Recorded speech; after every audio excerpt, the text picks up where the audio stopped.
apart. It splits in two. His brand new Zebco 5000 just snaps in half along with the canoe. There's Uncle Charlie, a B-17 vet.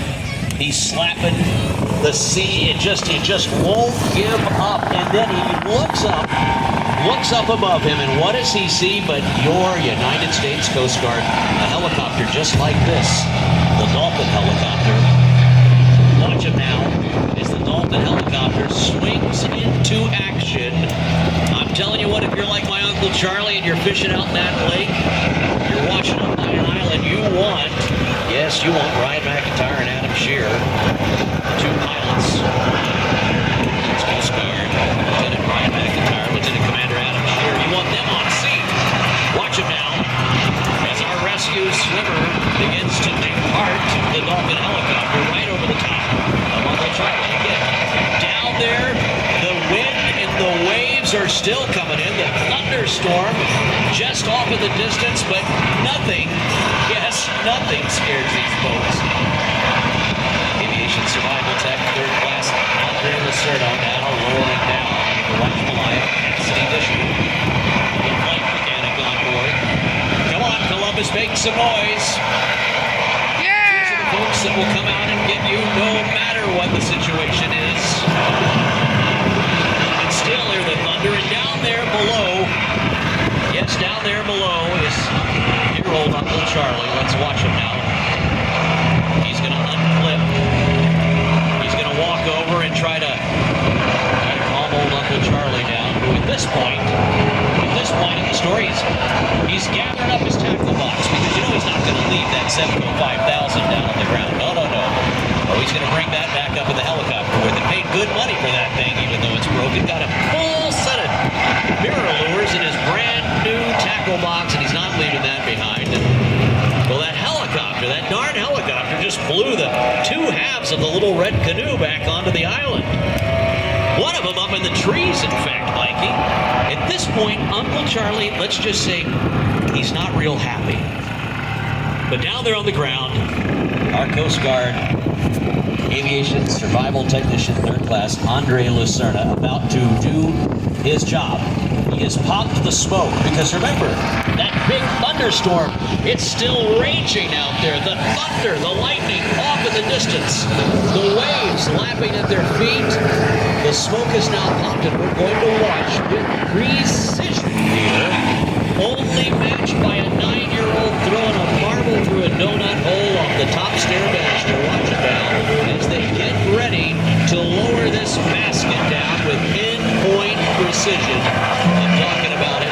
Watch it happen in real time, and just imagine in your heart, if you will, dear old Uncle Charlie, at that point, well into his late 70s.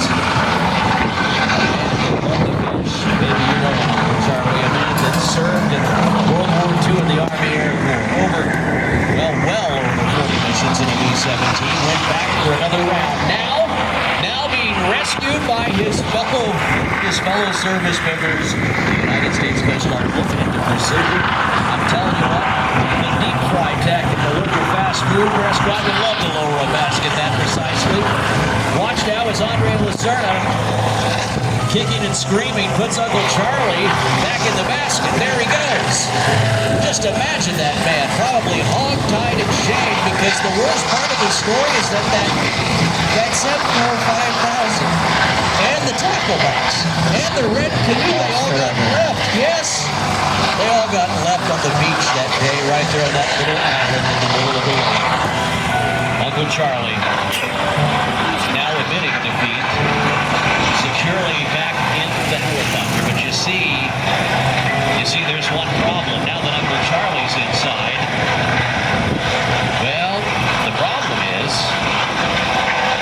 we still have our coasting down there on the ground. Our rescues. And he's treading water in big swamps right now. Yes. And you know, we all have that neighbor, right? That neighbor that's got the big fancy one. You know what I'm talking about?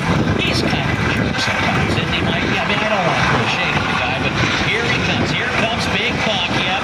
He sees Uncle Charlie's red canoe up in the tree, and just to further agitate him, old Buck starts blowing the horn from his 40 footer out there, just having a blast, you know. Oh my gosh, we all know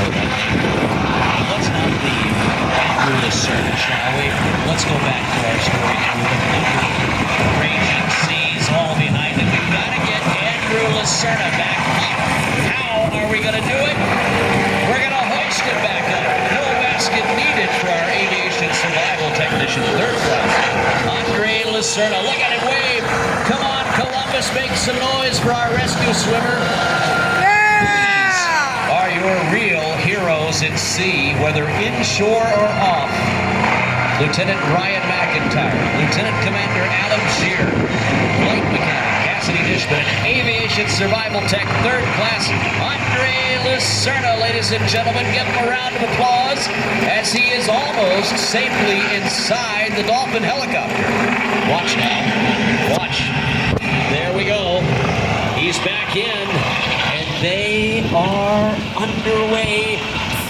Ah, you can breathe easier now, Mikey. A little fishing tail. Uncle Charlie will live to fish another day. He will. We're back on the dock now safely. The hamburgers came out, and the rest of the story, as they say, is simple. The rest of the story is that that little red canoe was put back together lovingly with fiberglass. My cousin and I go out in it. Cousin Marcus, a state championship swimmer, paddles out. We're just itching because the fiberglass, you know, so Uncle Charlie gives us some shiny more red paint. We paint it up, and we go back out the next day, all excited.